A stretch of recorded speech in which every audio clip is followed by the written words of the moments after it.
Hello,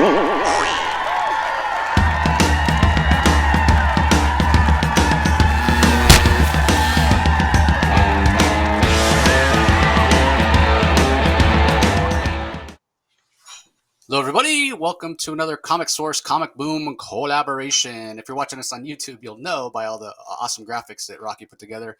We're here to talk about Death of the Justice League. I wore my classic George Perez Justice League shirt in honor of that. I should, George is still with us, but before we dive into Death of the Justice League, we would be remiss if we didn't mention the passing of a titan in the industry. Mr. Neal Adams passed away Friday, April 29th, after a short illness. He'd been sick for a couple of weeks with an infection. And it's hard to overstate how much this man meant to the industry. He gets a lot of credit, along with Denny O'Neil, for bringing Batman kind of back. Batman would not be $1 billion franchise and the most popular character, arguably, in comics, if not for Neal Adams. That Adam West campy TV show, as fun as it is, really kind of turned Batman into a joke. And it was the Denny O'Neil, Neal Adams stuff that, with Neal Adams, his very dynamic realism that he had in his art that really made it more serious and more adult.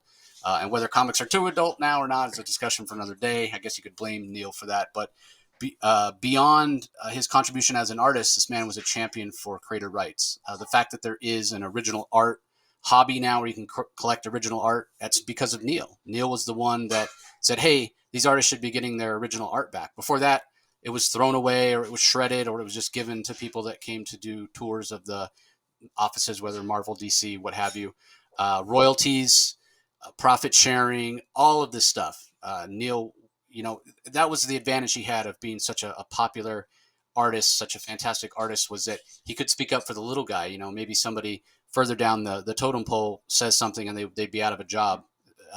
DC would have been foolish, Marvel as well, to not have Neal drawing their book. So he had that freedom to be able to champion for creator rights. The fact that anytime Superman appears in a DC comic, it says, created by Jerry Siegel and Joe Shuster. Again, that's all Neal. The man could not see an injustice and not speak up, not make sure that creators were being taken care of. So I think that beyond, or even more important than his contribution artistically, is his contribution to the comic industry as a whole, in terms of always fighting for the creators, always trying to get a better deal for the people that create these amazing stories that we all love. So, yeah, very sad to hear of his passing, and our condolences go out to his family.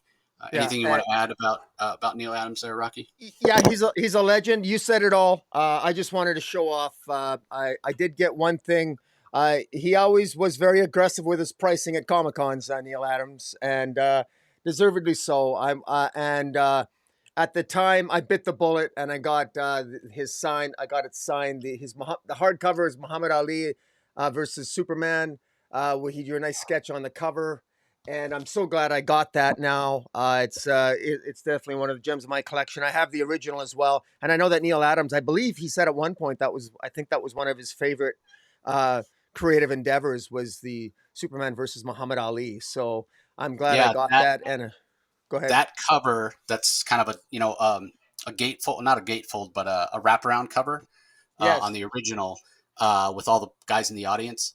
Yes. That piece of original art hangs in Neal Adams' office to this awesome. Day. So, yeah, he kept that one.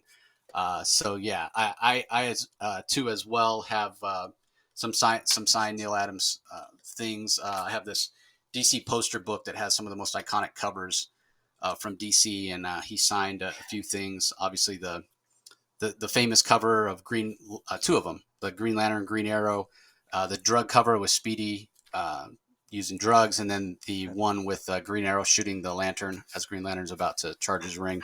I have both of those, big, giant, like print size, that are signed by Neal. So with that being said, we'll go ahead and dive into Death of the Justice League. I guess we'll start, before Rocky gives the recap of just our quick thoughts. What was your impression, Rocky? Did you think it hit the mark?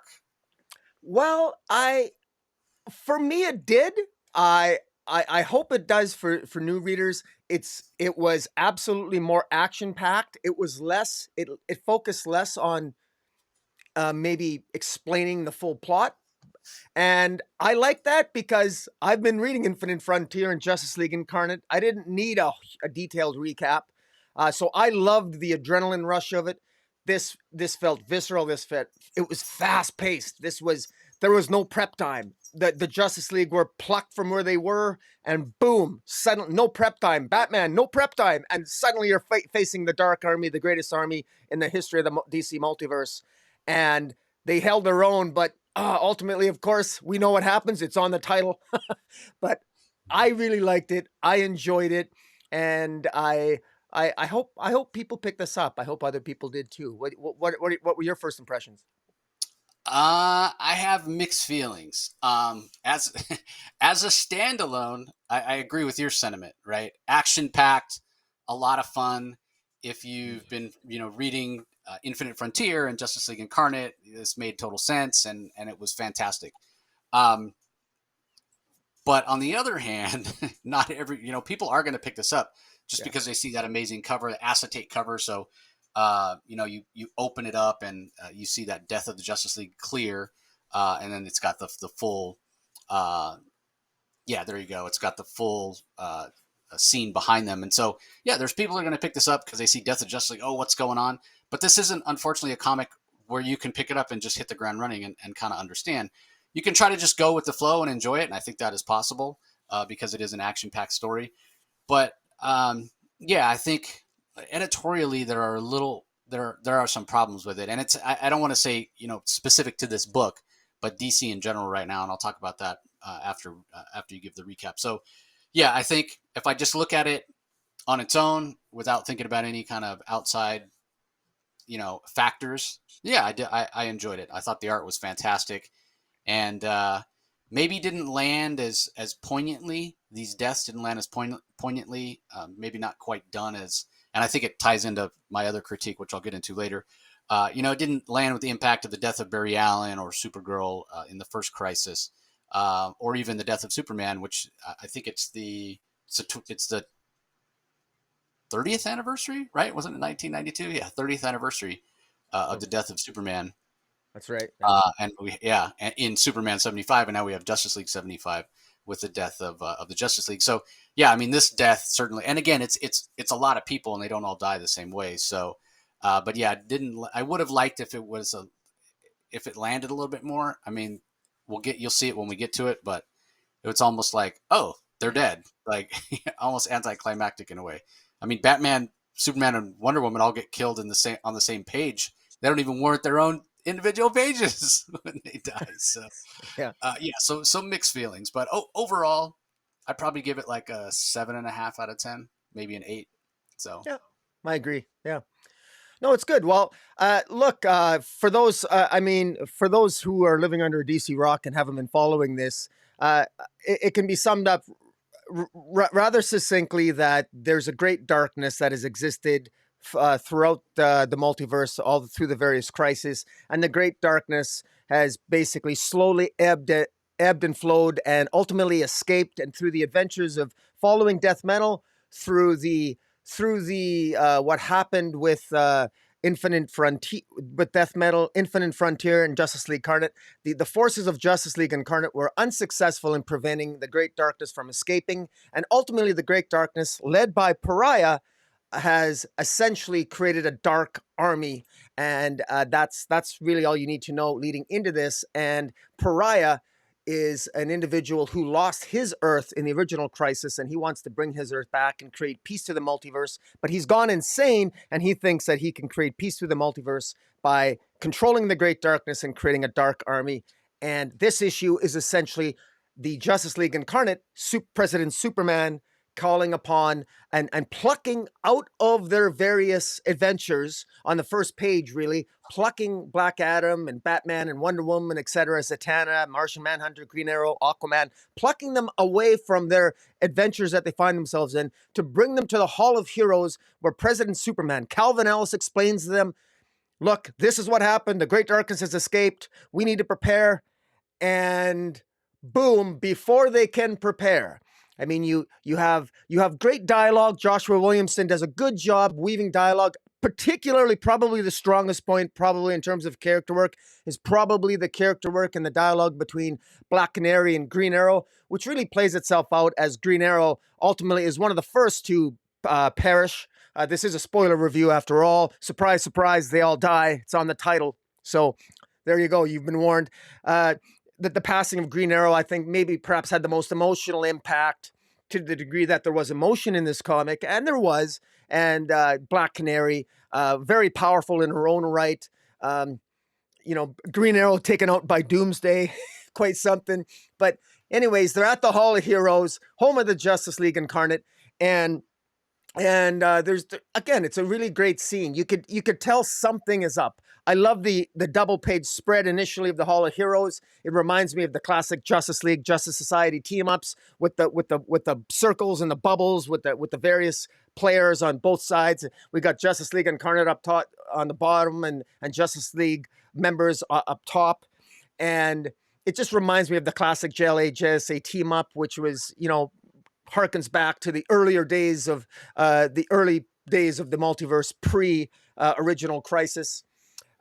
President Superman appears very majestic. Of course, President Superman, he's from Earth 23. Dr. Multiverse is there, a new character created by Joshua Williamson. She can actually peer into different incarnations and iterations of people in the multiverse. He explains to the League, look, this is fairly serious stuff. We failed. We should have called you from the start. And Joshua Williamson is mindful of the fact, I think that it's clear in some of the dialogue here that some of the criticisms we've had as readers is that they've played fast and loose with continuity, with Future State. I do note that when all the heroes are plucked by the Hall of Heroes, the continuity is a little wonky. I mean, John Stewart's still on Oa. Hawkgirl's on the Totality Satellite. Superman is in costume on Warworld. This doesn't really add up. I'm not sure what Zatanna's doing in Central City. Yeah, the Superman one really got me. I was like, wait, he's in Warworld orbit, right? So to try to say, okay, he's not being plucked from the gladiatorial arena, but yeah, he's in his full costume. And the gray hair, no gray hair. Like, what is going on, man? Yeah. Come on. Yeah, and I think that I can play with that. Look, Joshua Williamson has so much on his plate that I'm definitely prepared to cut him some slack on that, because there is no way to synchronize DC continuity in the last year. It's simply not possible. Even in fact, I would challenge Jeff Johns couldn't pull that one off. But in any event, they're at the Hall of Heroes here, and President Superman has just finished giving his speech and, talking about Darkseid and what happened to Barry Allen and their failure in stopping the Great Darkness from escaping, and having lost Barry Allen somewhere in the multiverse.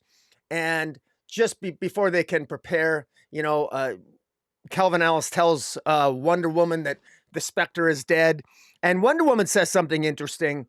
Because you and I have talked about this when we reviewed Wonder Woman. I've complained that Wonder Woman, I felt as soon as she got back from Death Metal, she failed in her duty. She stopped looking for this lurking threat. Wonder Woman here says to Calvin Ellis, President Superman, that the Spectre and I searched for that cost, because she says that the hands that shaped the universe warned me that saving the multiverse would come with a cost. Because Wonder Woman, that cost, when Wonder Woman saved the multiverse, or at the end of Death Metal, when they lost to the Batman Who Laughs, they were saved by the cosmic gods, because Wonder Woman refused to essentially kill the cosmic gods to save the multiverse, because it would result in a multiverse controlled by the Batman Who Laughs. So she chose basically death. The cosmic gods couldn't believe Wonder Woman made that sacrifice, so they saved us all. They saved the multiverse because of Wonder Woman's choice. But the cost that came was that this lurking Great Darkness was there. Wonder Woman makes reference to the fact that the Spectre and her searched for what that cost was, but instead they found hope. Very kind of corny dialogue, and the hope that they found, really corny. The hope they found was John Kent. He was the hope, but they gave up looking for the cost is what really happened. But I like the way Joshua Williams here is trying to put lipstick on the pig of some of these gaffes in the past. So actually like the dialogue here. I think Williamson's done a really good job with the dialogue, trying to weave together all these continuity gaffes and everything. So I was actually kind of impressed with that because there's only so much he could do. The I mean, they take them immediately to the battlefield. Dr. Multiverse uses their powers, moves the Justice League right to the battlefield to face the Great Darkness and the Well, Dark Army. yeah, I mean, as they're Go ahead. talking on the great darkness attacks. Right. So they don't. Yeah, it seems like that. Yeah, maybe they'll have a little more time to plan. You wonder, well, why did they immediately go to the battlefield? So yeah, I mean, the Great Darkness probably senses that. Okay, Justice League Yeah. Incarnate and Justice League members are together. I can't let them, plan things out. I can't let them prepare. Yeah. And so, the House of Heroes gets breached by the Great Darkness, and President Superman, we're out of time. So that's it. They got to go. So Yeah. I mean, it does make you wonder why they didn't bother plucking the Justice. If they had the power to pluck the Justice League out from wherever they were, why didn't they do that in the first place when Justice League Incarnate was trying to stop the Great Darkness from escaping? yeah, But again, you got to sort of suspend your common sense, I guess.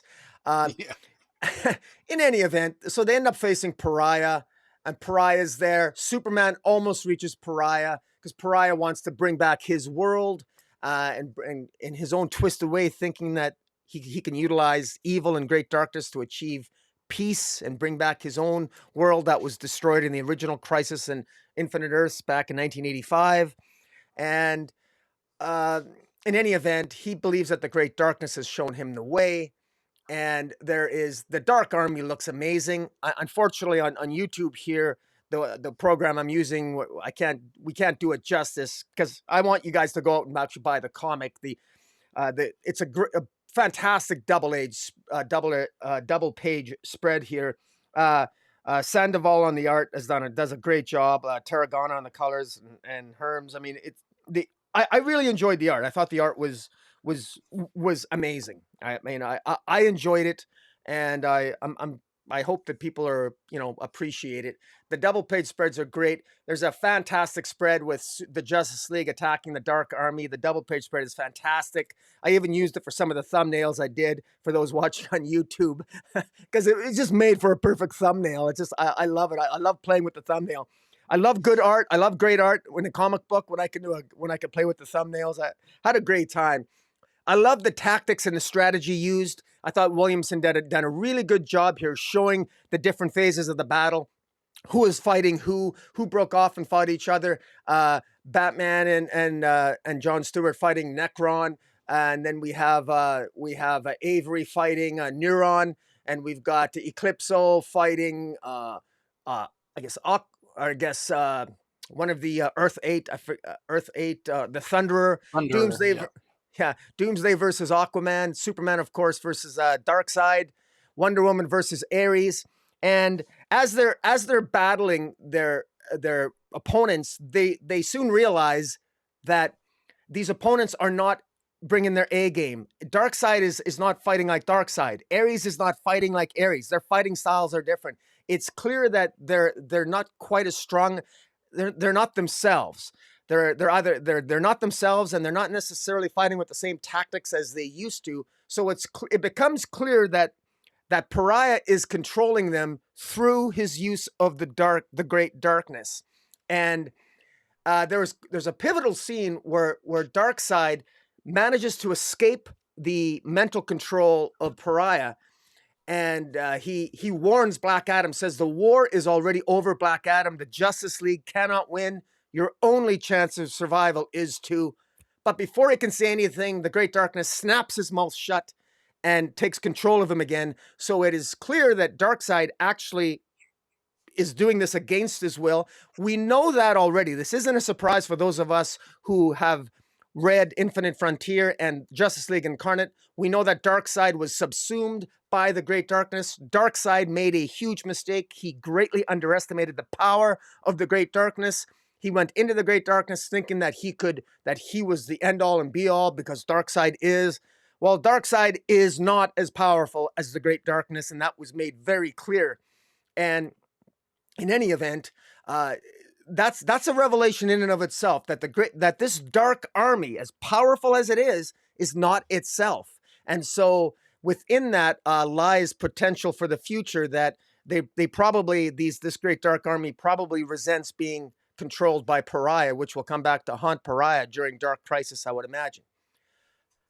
Bringing on John Stewart embodies the God Storm, which, of course, Geoffrey Thorne in the pages of Green Lantern allowed had John Stewart become almost like a god who accessed the power of the Source and the God Storm.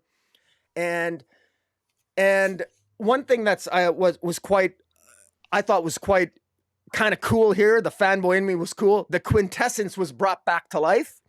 The Quintessence we thought was killed by Darkseid, but here we find the Quintessence being brought back to life. No explanation as to how they come back to life, but of course, the only explanation I'm thinking is Necron with Blackest Night. He can raise the dead, and so I didn't know that they could raise a god, but they did. So these dead members of the Quintessence, the Guardian, the Wizard, Phantom Stranger, Hera. They've all been resurrected. Again, some continuity glitches there. Hera, I don't know how Hera can be dead and now alive when she was alive in the pages of Wonder Woman and Wonder Girl. There's all kinds of things that aren't really making sense there. But again, continuity glitches are just sort of everywhere here. But you can kind of buy into the continuity glitches if you accept the fact that the omniverse or the multiverse is in flux and maybe some wonkiness is going on. You gotta just sort of buy into some of this wonkiness. The Spectre is corrupted, and the Spectre, we find out, essentially takes out John Stewart. So it's the darkness of the Spectre versus the Godstorm. There's some issues there. I'm not sure you might be able to. I don't know how you resurrect a spirit of vengeance with darkness, because I always associated the Spectre as having sort of like the power of literally God, like the God. Because I always associated him with a Judeo-Christian sort of origin in the DC universe. But, again, it's wonky, but you kind of go with it, because the only one that could defeat a God Storm, you got to figure it's got to be Spectre. So I like what Williamson is doing here. It's pretty cool. You got these massive godlike battles between the God Storm and the Spectre, interspersed with these battles that are far more smaller, but more just as significant, with Green Arrow and Black Canary, fighting way above their abilities, fighting Doomsday. And Green Arrow does win the day. Green Arrow ultimately does slow down Pariah from activating the machine that would fully pull in the great darkness to this reality and destroy the multiverse and reshape it in whatever image he wants. And unfortunately, that comes to the first sacrifice, and it's a great scene, beautifully drawn. Doomsday, I mean, I can't imagine how there's any body part left of Green Arrow after being hit that hard by Doomsday, but there's enough for Black Canary to hold in her arms as he essentially dies. And that's followed by a scene where the Trinity, and this is what I think is so appropriate, and this is what I think Joshua Williamson, I thought, did a really good job of. He had the Trinity, Batman, Superman, Wonder Woman, confronting Pariah, which is frankly the way it should be. The three icons of the DC universe, it's down to them to stop Pariah. But Pariah basically says, you're too late. He essentially confirms what Darkseid said to Black Adam at one point, saying, you're too late.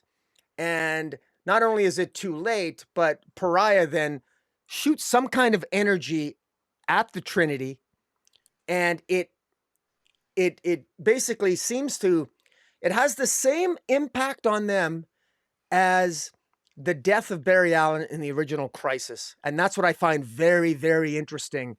And I note that we thought Barry Allen had died in the original Crisis, but he came back in Final Crisis. And the way that, I'm not sure how Batman, Superman, and Wonder Woman die here, but they seem to be sort of like slowly vaporized to their skulls and bones, just like Barry Allen was. And for those wondering what Barry Allen's death looked like in the original Crisis, I have it up here on the screen. He died essentially in many ways the same way, with his body basically being vaporized, very similarly, and I'm wondering if there is a connection there because just as Barry Allen died in that way, I wonder if there's a connection because Barry Allen died, but ultimately came back, and Barry Allen's resurrection was never properly explained in Final Crisis. He just sort of seemed to come back. And I never really understood why, but in any event, I really like there's some mystery here because Wonder Woman, Batman, and Superman here, the manner in which they die here, I've heard some people complain that, well, it was kind of insignificant. They just sort of like slowly evaporated away. But I think there's going to be some significance there. And uh, Pariah then wipes out the rest of the Justice League and the Justice League Incarnate. And and then in a final in one of my favorite scenes was Black Adam. I loved how Williamson has capitalized on Black Adam here. Black Adam goes to hit Pariah. Pariah is going to essentially vaporize Black Adam as he has the rest of the league, but he yells Shazam at just the right moment, and for some reason that lightning bolt of Shazam, that wizard's power, you know, it saves Black Adam's life, and it ultimately pushes Pariah away, and it sends Black Adam back to the Hall of Justice, where there is Wally West, John Kent, and I guess essentially the legacy characters, Naomi, etc., who Black Adam shows up and tells them on the final page that they're all dead. The Justice League are dead. And of course, this will be continued in Justice League #1. And I'm like, I'm old school. I love a good crisis. And I really enjoyed this. I enjoyed this. I would have liked maybe a little bit. Could I have had more story? Maybe. But I really don't need, how much more do I really need to know at this point? I know what's at stake. I'm more than prepared to wait for Dark Crisis. This was riveting to me. It was action-packed. Williamson very intentionally did not want to explain it. He wanted this to be action-packed. He wanted to show that this was quick and real. And this reminded me of the death of Superman insofar as the death of Superman in issue 75 of Superman back in the day in 92. That was an abrupt, even though it took place over many issues, the death of Superman felt sudden in the one issue it took place in. It was action-packed and suddenly Superman was gone. And that's what happened here. I got the same sort of vibe here. I'm not going to say this is a significant and everything else because we're in a different time and place and age in comic books. So we've seen death before, and we know that this isn't the true end of the Justice League. But getting behind this story, I enjoyed it, and I'm looking forward to where it takes us. But what do you think? Yeah, so I'm glad you brought up the death of Superman because that's a great way to compare it, right? The impact. I agree with you. If you read 75, Superman 75, the death issue, there's not a lot of story there. It is a big fight between Superman and Doomsday. It's the culmination of a storyline that did take several months to build up to with this, this creature. We didn't know who he was at the time, escaping from this underground bunker and making his way toward Metropolis. And it was very mysterious when he first showed up and whatnot. Little cameos. But that was the whole point, right? Like little cameos. And then the next issue, you see a little more of him, and then a little more and a little more to the point where, the kind of burlap or whatever he was wrapped in and chains and coils kind of faded away. And we got this amazing monster of Doomsday. But it was that slow burn of buildup. You got to, I think he's only in like 1-2 panels in the very first cameo. And then you see he takes up more and more real estate in each subsequent comic as it builds up. So once you get to 75, you don't really need story because it has been building up. Let's go back to the original Crisis on Infinite Earths. For 2 years, they were building up and giving us little cameos of this guy named the Monitor. And at first we just saw him in shadow.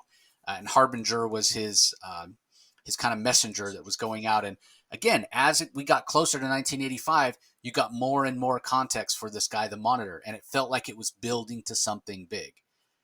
Obviously, those were two really big things, and it affected the DC universe completely both times. That, for me, is what's missing here. Yeah, Rocky and I have been, reading we read Death Metal. We can argue or we can talk about how successful that was. The 5G stuff and Dan Didio leaving his plans really threw everybody for a loop, and a lot of stuff got shuffled around. But we read it, and then we read Infinite Frontier, Zero, and then we read the Infinite Frontier mini, and then we read Justice League Incarnate, and so it's all building up to this. If you read those, I don't think those were like giant gangbuster sellers. I certainly didn't see a lot of people talking online about it, and and we've talked about it before. I've specifically talked about it before. How in the rest of the DC multiverse, we don't really see the events of Infinite Frontier or Justice League Incarnate being referenced or talked about, and so even though this feels super impactful and super important, and yes, the Justice League is dead, it makes me wonder at the end of the day, how important is Dark Crisis really going to be? How important is Joshua Williamson's event going to be, right? Like we just saw the Trial of the Amazon event, which is to me going to have little consequence. It didn't even really feel like an event at the end of the day. So I expect Dark Crisis will feel more like an event, but again, it goes back to what Rocky was saying about it. This is a different time in comics, and you got to keep the trains running. You know, you got to keep the machine moving. You got to keep the which makes no sense at all. You got to keep the revenue stream going, really, from comics, right? When you're making $1 billion from these movies, I know the Batman didn't make $1 billion, but it made hundreds of millions of dollars. Can't you just let the people that make the comic books tell the stories they want and think of it as a loss leader? Even if the comic book division doesn't make money, it's okay because it's just think of it as an IP farm. As much as I hate that idea, but I don't know how else to put the genie back in the bottle in terms of give these creators the freedom to tell the stories they want to tell rather than say, no, we can't have Dark Crisis affect the Batman book. That's got to come out monthly. We got to get Detective Comics monthly. We got to have this Batman miniseries and that Batman miniseries and that Batman special, whatever. Because at the end of the day, DC, it's all Batman, right? That's paying the bills. So that to me is what's missing. A little bit of the consequence. Like, how important is this going to be if nobody else is in the DC universe itself is talking about it? And I do agree that Josh Williamson did the best job he could in terms of, okay, what's going on with Superman? What's going on with John Stewart? I'm going to do the best I can. I mean, there are no dates here or anything, or this follows that sort of continuity. So yeah, there's a little bit of wonkiness, but again, like I was saying at the beginning, if you read this just as a standalone, and you haven't read anything, it'd be a little hard to understand, but it's enjoyable. If you've been reading everything, like Rocky and I have, and you can sort of separate it, then yeah, this is a fantastic issue with really great art. I love Pariah as a character. So much like Corona, which seems to be a thing in the DC universe, and I don't know why it is, but it's this idea of being punished for hubris or being punished for the pursuit of knowledge. Like Corona tried to see the Big Bang, right? And Yeah. that's what his big crime was. Pariah was the same thing. He tried to see the beginning of the multiverse and was punished for it. And so when his world died, his name originally wasn't Pariah. I mean, Pariah, if you don't know what that word means, it means an outcast, somebody who's shunned by society. So he was the one that tried to see the beginning of the multiverse, which I will give credit to Scott Snyder for what he did in his Justice League run in terms of the World Forger and the Monitor and the Anti-Monitor and the mother of the multiverse and whatnot, and how he tied all that stuff together. And Joshua Williamson's building on that. So Pariah tried to witness that. Mortals are not supposed to witness that. As his punishment, he was granted immortality, and in the original Crisis, he jumped from world to world to world as the antimatter was consuming it, and his punishment was to witness this horrific trauma and these worlds dying over and over and over and over. And he showed up in various crises between now and then. Not a lot. Joshua Williamson is certainly using him more than ever, but you can understand how this character who was very sympathetic in the first crisis and helped the heroes and tried to do whatever he could be driven mad, could be driven to the point where he's willing to do anything to end his life and end his suffering, right? Even make a deal with the great darkness to say, I'll help you destroy the multiverse and have it be reborn in whatever sort of form the great darkness wants to have it in, because at least I won't be there to have to witness worlds die over and over and over. So I love that Pariah is coming back. To me, he's a very underused character, and in a way, I'm glad he hasn't been used a lot because it leaves him open for Joshua Williamson to do a lot of really cool things here. So if you're not familiar with who Pariah is, that's kind of a quick and dirty rundown. And I love how powerful he's become because he has the power of the great darkness. I mean, those scenes where Black Adam is punching him with everything he has, and Pariah's just like doesn't even feel it. He doesn't even flinch. It's just awesome. As far as the way the Trinity disintegrate. Yeah, I thought the same thing when I saw it, Rocky. That's exactly how Barry Allen went out. Um, and he was running against, if you don't know, spoilers for Crisis, which is what, almost 40? No, 30. It'd be 30, 85. How long is that? Can't even count. Almost 40 years, 37 years. Yeah, he was running against the flow of the antimatter cannon to destroy it. And so it was literally antimatter that disintegrated him. So I'm assuming it's the same thing. It looks the same. So you wonder, okay, well, how did he come back? You're right. It never was really explained well. But if you think, okay, somebody was disintegrated by antimatter, isn't there? I mean, matter can neither be created nor destroyed. So isn't there matter just kind of floating out there and able to be reassembled with enough power or knowledge? Or, I mean, that's how I think about it in my head anyway. Yeah. Another thing I wanted to point out, I feel like Green Arrow sometimes doesn't get his due in terms of when we think about like guys who never miss, right? Bullseye obviously comes to mind. Hawkeye over at Marvel. Green Arrow's right up there, man. And he doesn't like people think of him as like the social justice warrior and kind of a loudmouth and a rich guy or whatever, but he doesn't get enough credit for being this amazing archer, this amazing marksman who hits his targets almost every time. And so I thought it was a fantastic scene, the way Rafa Sandoval set it up where you can see people trying to stop the arrow, but no, man, he timed it out just perfectly and it hits the machine and explodes. And, kind of similar to Galactus. Think back Yeah. to the other very first giant uh, crossover in comics history, Marvel Superheroes Secret Wars, where Galactus was building this machine to eat the planet that the Beyonder had created. And then the heroes destroy the machine and they think they've won. And Galactus is like, well, the machine makes it easier, but it doesn't stop me from consuming the planet. Same thing here, right? Pariah's like, yeah, this machine would have made it easier for me to do whatever it is I need to do for the Great Darkness to destroy the multiverse, but I can still fix it. I can still destroy the multiverse. So it wasn't that Green Arrow's sacrifice was in vain, because he didn't know, but still, it made for a very impactful death. And you're right. I'm surprised there was that much of him left after Doomsday smashed him. I mean, his skull does look a little jacked up there. So yeah, I mean, Yeah. it's DC. You can't get too bloody or too visceral, but yeah, it was pretty brutal. So all in all, yeah, I mean, fantastic ending. I was kind of curious. We do get a glimpse at the Hall of Justice at the end, going, hey, nobody's answering their comms, and we see Flash there. We see Naomi. We see Detective Chimp. We see Firestorm. I can't remember the last time I saw Firestorm, and I don't even know who's part of the Firestorm Matrix currently. I thought that was interesting. And then John Kent shows up. Where's my dad? And then we get Black Adam crashing in, saying the Justice League are dead. So, yeah, I mean, impactful, yes, but that's almost more impactful than the actual deaths. Green Arrow does get the kind of the hero's death. The other ones, not to say they weren't fighting like heroes, but again, I mean, all three of them on one page in a way was sort of anticlimactic. But yeah, I don't think we read the credits officially, so I will say writer Joshua Williamson, pencils by Rafa Sandoval, inks by Jordi Tarragona. And I'll talk about the inks in a second.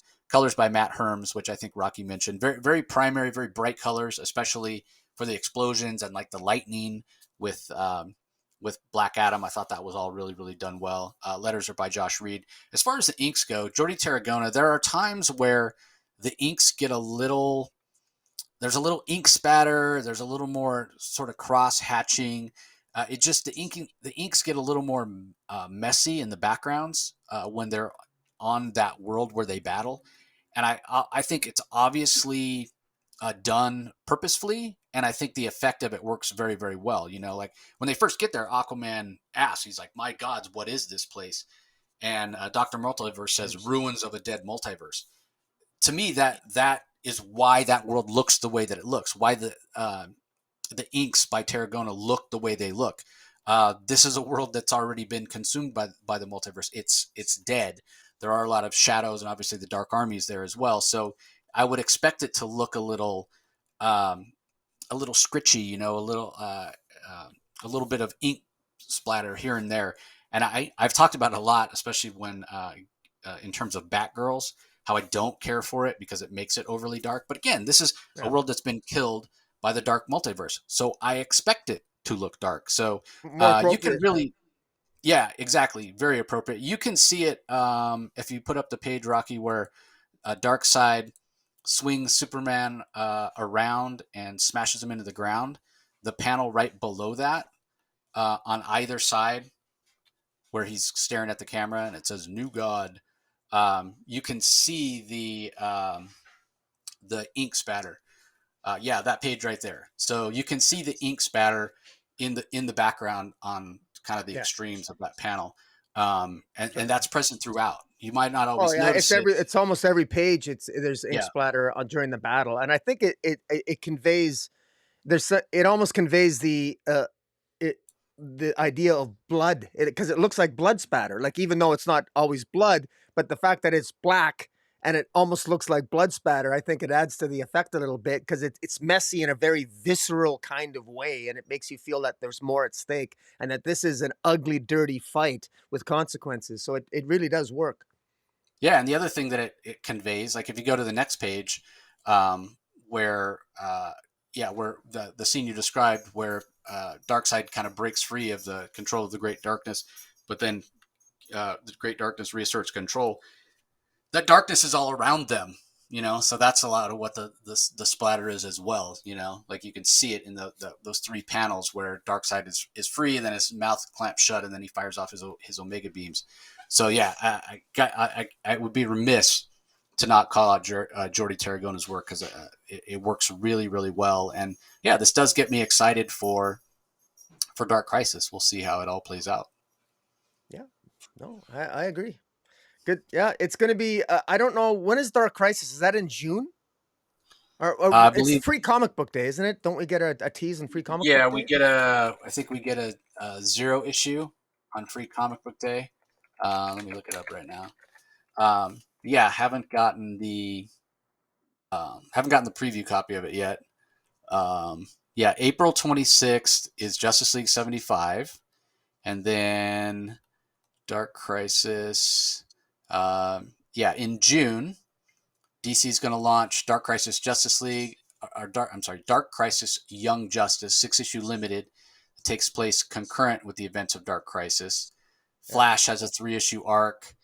In July, there's a one-shot Dark Crisis World Without a Justice League, Superman #1, and that's sort of all we know at this point. Yeah. So, Well, um, I guess one of the questions I have is because it's a little bit disjointed because right now the feel. I mean, Wonder Woman's still around, and I mean, you and I, we do get some early access to.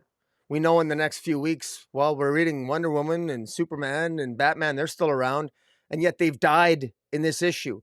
But yeah, they're still having adventures in their own comics. So for those that are reading more than one DC comic, if you're confused, I think that the answer is that this Death of the Justice League, the scenes in these events, I believe take place probably continuity wise like 2 or 3 months from now or later in time. Is I guess is the only way that it could possibly be justified given the continuity. Or have you got some thoughts on that?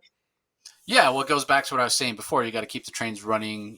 Keep the revenue coming in. So, back in the day in Crisis, uh, the big one, the series stopped. Like Action Comics stopped, Superman stopped. Right?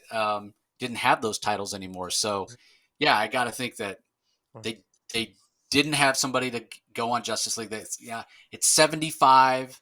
It's 30 years since the death of Superman that happened in Superman 75. We want it to happen in 75.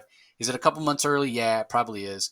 Because again, it's not until Free Comic Book Day, like you mentioned, that we get the first chapter, Dark Crisis Zero, and then Dark Crisis 1 is June 7th, and then Dark Crisis 2 is July 5th. So yeah, we have a few months. What I would hope is that by the time, and it does seem this way, at least to me, that the story in Action Comics that Philip Kenny Johnson's been telling feels like it could be over by then. Feels like we're getting pretty close to the end. So I would hope by the time we get Dark Crisis coming out that yeah, there is no Superman, because yeah, that just it's going to focus so much. I mean, Joshua Williamson, last time I had him on the show about a month ago, he was talking about how a lot of what Dark Crisis is, it focuses on the next generation. You know, like the Teen Titans, Nightwing, um, Wally West, Donna Troy, those kind of characters, John Kent, and their struggle to think about, can we do this? Can we save the multiverse? We've saved the multiverse before, but we always had Superman and Diana and Bruce here to help us. You know, are we good enough? Can we do this? It's going to feel weird for them to feel that kind of self doubt and worry about the Trinity being gone if the Trinity are still showing up in their own books. You know, like I get, Yeah. yeah, you fit it, you slot it in wherever. I mean, go back to Marvel Superhero Secret Wars. That happened between the end of one issue and the next, but it took a year in real time. But they just had the heroes disappear at the end of one issue, and at the beginning of the next issue, they were back. Like Amazing Spider-Man disappears at the end of what I think it's 251, and then he's back at 252 with a new costume. So uh, I prefer that they don't do that. I prefer that if the main books, you know, at least acknowledge the fact that there's a Dark Crisis going on and the Justice League has been killed. Um, because yeah, they're gone. I mean, it's not just the Trinity. It's John Stewart. It's Martian Manhunter. It's Hawkwoman. It's Zatanna. Um, like this isn't just, you know, just the characters that you would expect, and like you said, the Justice League Incarnate as well. There's this Yeah. the scene where we see Captain Carrot and President Superman and um, Avery, the Flash of the Multiverse, and Doctor Multiverse and Mary Marvel. They all disintegrate in the same way, Yeah. and they don't even get a double page splash. So I guess you know they should talk to their agent about that. But um, Yeah. so yeah, I mean, I would hope, and this is what I was kind of getting at earlier, where you kind of need to acknowledge that these things are happening to make it feel like it has consequences. Otherwise, it Yeah. feels like, well, it's just a story. Who cares? It's not going to have any lasting impact or whatnot. So I am really curious about how the Great Darkness can be defeated, though, and it makes sense that Darkseid would be the one that would know. I mean, the first time that the Great Darkness appeared in publication history is back in Legion of Superheroes Great Darkness saga, yeah, early 280s of Legion of Superheroes, and that had everything to do with Darkseid worshiping the Great Darkness and whatnot as well. So your only chance of survival is to blank. We don't know the answer. Yeah, Darkseid does. it seems to me that if the Great Darkness has always been around, I don't know how you defeat it either, and I'm not even sure if you want to defeat the darkness. I mean, I always have this idea of balance. Like, don't you? You know, you always got to balance the dark and the light, and maybe you know, and there is a connection to Swamp Thing, and I know in the pages of Swamp Thing, I've been sort of reading back issues of Alan Moore because Ram V, his great writing on Swamp Thing got me into reading some back issues of Swamp Thing, and that balance between darkness and light is inherent in is within the story of Swamp Thing, and also it's in our pop culture too, and even with Star Wars about achieving balance. And I'm wondering, do we really want to get rid of the Great Darkness? Don't you need a little bit of that to provide some balance? And if so, how do you maintain that balance without and minimize the possibility that more people like Pariah are going to come and upset that balance? And so there is a story here to be told. I'm not sure. Again, in Joshua, we have to trust in Joshua Williamson. He's obviously he's the one steer handling this. I'm curious to see. I'm really curious to see how the legacy characters step up. There's a lot of talk about the legacy characters. It's been, let's face it, it's been a little controversial as well in certain comic book circles about, the extent to which legacy characters ought to be given attention and whether or not they're good enough or deserve the attention that they're getting, et cetera, et cetera. This is going to be a pretty big thing. I'm really curious to see how, Superboy and with the Wally West and Naomi and all these and these younger characters, which are of course going to be, I understand from teaser solicits that they're going to be led by Nightwing. It's going to be really interesting to see how they step up to the plate. And I'm actually excited to see that. I'm excited to see that because they're getting some really hardcore attention now because they're the only ones we can focus on because the A-listers are dead. So I'm actually curious. I know that Williamson loves the A-listers, but he killed off all the Justice League. And in Williamson, I trust. And he's come a long way from someone who I wasn't a huge fan of on his Flash run to someone he's built my trust. I trust him. He did a good job with Infinite Frontier. He's built on this story through Justice League Incarnate. I'm just as interested in the multiverse now than I've ever been, and I was fairly cynical coming out of Death Metal. But as a longtime DC reader, I enjoy what Williamson is doing. I care what's going on and what he's doing with Deathstroke in establishing trust. And Deathstroke is preparing for the Great Darkness. Deathstroke did not die here. In the pages of Robin, what he's doing with Shadow War, there are other things happening in the background here that are really building toward this. And there are other forces in the DC universe that are aware of what's going on with the Great Darkness. And they're not all dead. And so it's going to be really interesting to see how all these pieces come into play. And hey, man, it has all the hallmarks in my mind of a great story. And I think Williamson's done a good job so far, weaving a lot of moving parts. And we have one advantage. All the continuity complaining that I've been doing, and maybe I've been more vocal than most, but the fact of the matter is that when Williamson's left to his own story, that's minimized because he's in control of all the parts. And I have faith in him, and I choose to be optimistic moving forward. So I'm excited for this. Bring on another crisis. Yeah, I mean, I would agree as long as, again, it's going to have consequences. It's going to have lasting impact. I mean, there are things, and I'm just being selfish, that I would like to see changed. I would like Alfred to come back, for example. Yeah. So, I mean, there's so much wonkiness, and it has a lot to do with books being late and not on schedule and just no cohesive vision, right? I mean, even when Dan Didio was there, the way he wanted things to go was different than the way like the Jeff Johns camp wanted things to go, right? They weren't always on the same page. So we need one clear, focused vision and for it to move forward. And then I think it will work. And while I appreciate the scope of what Scott Snyder did with introducing the dark multiverse and then the omniverse, and I love the analogy that Scott always talks about. Think about the DC multiverse as this fishbowl, like a goldfish bowl. We've taken that goldfish bowl and we've dumped it into the ocean. And now with the omniverse, that's how much bigger it is.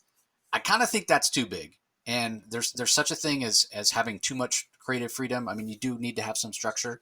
If anything, you can't ever go back and put that exact same water back in that goldfish bowl. But I would prefer the DC go back to having a goldfish bowl of a multiverse. And in my understanding, the way that would need to work in continuity would be, let's fix the crack in the source wall, right? So if I could finish that sentence for that Darkseid was saying, the only chance to survive is get the Great Darkness on the other side of the source wall and seal the breach in the source wall. Return the DC multiverse, kind of reestablish the fact that it's separate from the omniverse. That's what I would like to see happen. Yeah. Whether it does or not, obviously, I have no control over that. But yeah, well, it would even that's wonky though. Yeah, it would. Yes, but you're right. It's wonky, and it's that. Okay, we dumped the goldfish bowl water into the ocean, and now we're going to take that same goldfish bowl and we're going to scoop water out of the ocean. You could never have it be the exact same water, right? Yeah. But at least it would be contaminated by whatever it's mixed in, whatever. But at least you could say, okay, the dark multiverse can go be over there on its own and not interact and screw things up for the regular DC universe or DC multiverse until a writer decides to undo it in some way or whatever. But I don't know. Things are, I mean, ever since Scott did that, I feel like continuity is harder to wrap your head around. Everything is just messier now. And I get it. They want everything to count. But I do like things being interconnected. I like things that make sense. And yeah, like how many times did you say while you were reviewing this? Well, it's kind of wonky. You just got to go with it. Yeah. I just think there's always a danger, as fun as it might be for individual writers to play with all the grains of sand in the sandbox. There's a disadvantage to that, because if you play with all the grains in the sandbox, well, then they've already been played with, and it takes away from, why play with all of them? Just tell good stories with some of them, So even now, like I mean, how do you top? I mean, they're always topping each other, right? How do you top fighting every single major dark creature in the multiverse like you have with the Death of the Justice League here? I mean, how do you top that? I mean, how do you? I mean, when you play with all the players and with all the multiversal players, I mean, I suppose I should I be glad that we actually don't have the monitor and anti-monitor here? Where are they? But in any event, it's fun. It's comic books. I think you know we can debate the nuances and the ups and downs, but this I did have a smile on my face when I read this, and it did harken back to the Crisis of old, especially with seeing the death of the Trinity there. It reminded me of the death of Barry Allen, and that put a smile on my face. Full disclosure, I didn't actually care when. The first time I ever cried reading a comic book was the death of Supergirl in original Crisis. I did not care that Barry Allen died because at the time I thought it was a very boring comic, and I very much welcomed Wally West following that. But Barry Allen was the one death in comics that worked. The mistake they made was bringing him back. That's my unpopular opinion for the day, and I'll leave it at that. All right. Well, we want to thank everybody for joining us as always. Don't forget to head over to YouTube, do a search for Comic Space Boom exclamation point. That's Rocky's channel. If you're a regular listener to the Comic Source, I'm sure you've heard him before, but definitely go over there, subscribe to his channel, ring the notification bell so you know when new content comes out, and be sure and like this video and comment below on your thoughts on Death of the Justice League.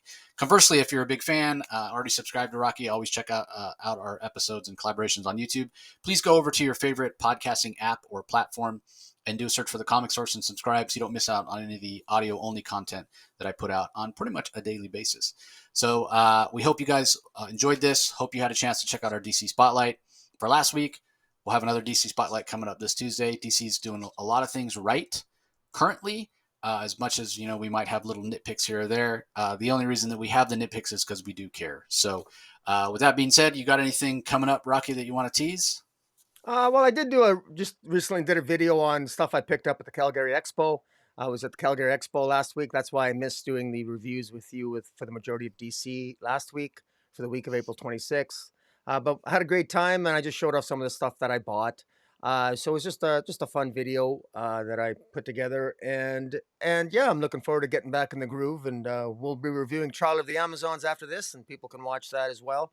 And yeah, so beyond that, I intend on barbecuing and enjoying a nice steak later with maybe a little bit of Crown vanilla and on ice, and enjoying the weekend. Fantastic. I wish I could say the same. I'm traveling a ton for the day job, everybody. So apologies if some episodes are late, but definitely check out Rocky's channel. Check out our DC Spotlight that's coming up, and yeah, here are our other episode that'll drop over the weekend will be the conclusion for Trial of the Amazons, which yeah, mixed feelings about that one as well. So again, thanks for taking the time, everybody. Thanks for joining us. We'll talk to you next time. See you later.